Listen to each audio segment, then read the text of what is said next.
Sir, 6 years na po akong pensioner. Paano po ako maka-avail ng adjustment or recomputation para sa aking pension increase?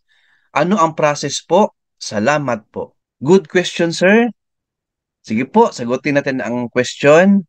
Ito na po. Based po sa research sa website ni GCS, who are entitled to pension increase? Ito muna yung sagutin natin, sir. Old age and disability pensioners under Republic Act 8291, RA 660, and PD 11461, who have been receiving regular pension for 5 years or more are entitled to pension increase.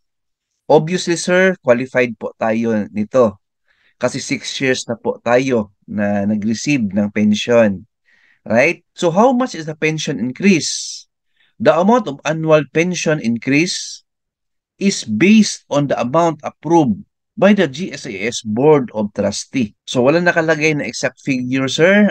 Depende na po yan sa declaration ni GSIS Board of Trustees. So balikan natin ang question, sir. Ang tanong nyo is ano ang process sa pension increase? Answer, pensioners are required to comply with a peer during their birth month to avoid suspension of pension. Once suspended, pension will only be reinstated once the pensioner complies with a peer successfully. Pensioners may do the appear during the respective birth months. Example, first day of the month until the last day of the month. Appeal provides the assurance that the pension rightfully goes to the pensioner and ultimately secures the fund from unscrupulous individuals who prey on others' pensions. Who should appear?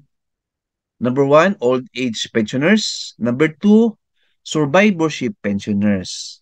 So yan po ang gawin ninyo, sir. So comply lang po tayo sa appear ni GSIS. Anong ibig sabihin ng appear?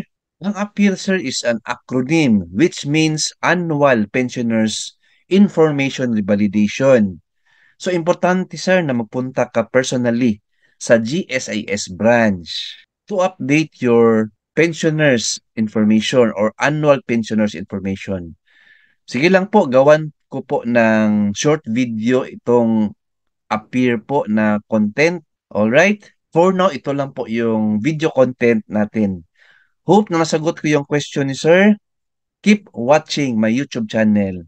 Please like, share this video, and subscribe my YouTube channel. Thank you, God bless, and 2 thumbs up.